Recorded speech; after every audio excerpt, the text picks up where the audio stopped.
But this applies to all sorts of things. Why we have conflict in our lives, yes? So for example, going up the motorway, you and a work colleague, and your work colleague, you're driving, and your colleague just says, do you fancy stopping for a cup of coffee? You do a quick check inside. Psh, no thanks. And after about 10 minutes, it dawns on you there's a bit of an atmosphere in the car, yeah? What's going on here? What color is this person?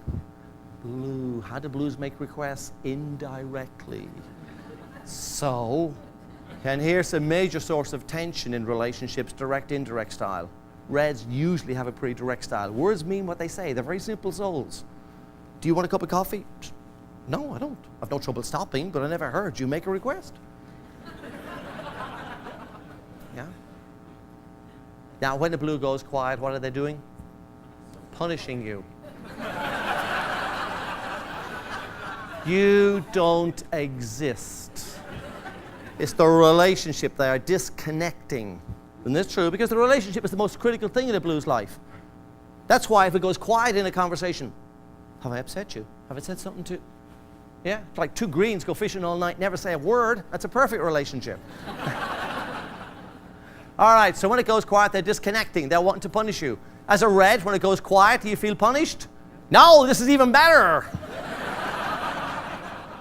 No wonder we have trouble in our relationships, because we give different meanings to things. Silence. A proposal is put on the table and it's greeted with silence. How do reds interpret that in contrast to blues? Reds hear it as approval. Blues hear it as disapproval. Yeah. I'm reversing the car. This is one, which has happened in our relationship. So if I'm reversing the car and Margaret, my wife, is a passenger, she is helping me. A lot of you will relate to this, yes? And gently for years, I have gone across, moved Margaret back so I can take in all the information myself. When Margaret's reversing the car, what am I doing? I'm leaning right back like this so she can take in all this information. One day I'm leaning right back like this, and I just say, Margaret, what runs for you when I do that? And quick as a flash, and when people answer quickly, you know there's a bit of a feeling there. Quick as a flash, she says, I don't understand why you don't help me when I help you.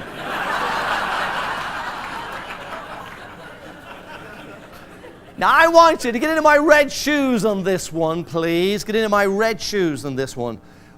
Into reddish shoes. I'm not a pure red. I'm a lot of bloomy as well. But into the reddish shoes. When reds lean back like this, what are they doing? What are they communicating? They're saying, I trust you to drive. You're competent. That's true. One of the biggest compliments a red can pay is to say, you are competent. What's being heard is one of the worst things a blue can hear, which is, you don't care. I am trying to use that shape principle. I'm trying to add worth in the relationship. But I'm eroding worth. And the tragic thing is, I'm not aware I'm doing it. Does that happen to managers? Managers are good people working their socks off, who've got the best interests of their people and their business at heart. Full of goodwill. And very often it's ill-informed. Ill-informed goodwill hurts the business. That's tragic. Because the goodwill is there. If they didn't care about their people, so what? But they do care. They don't sleep at night. They work all the hours under the sun. The goodwill is there. But ill-informed goodwill can hurt the business. They have fallen into what I call the Vindaloo chicken trap. You see, I love chicken Vindaloo, but that's no reason to use this as a bait when you go fishing. And that's what we do. How do you give feedback to somebody else? Is it the way you like feedback given to you? How do you make a presentation? The way you want to be presented to?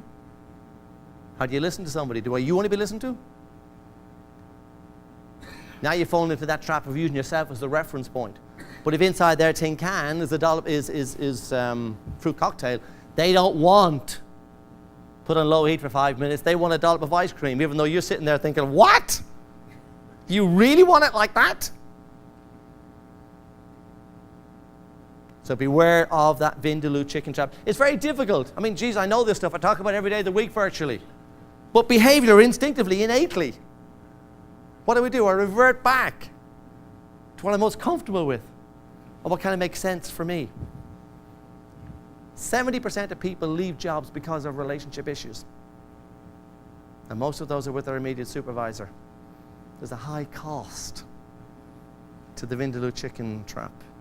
A high cost. You may not be able to make your average people great, but you can make your great people average. Money buys you a dog, but it's love that makes it wag its tail. You might have high quality people, doesn't mean to say getting high quality performances.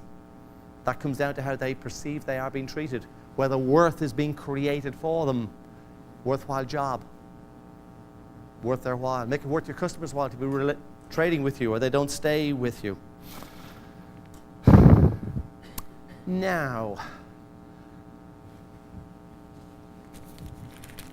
in our relationships then, we can invest, be nice to people, work late, do all the things, treat people the way I want to be treated, essentially, thinking I'm getting it right, but can kind of go for nothing. It's kind of lost.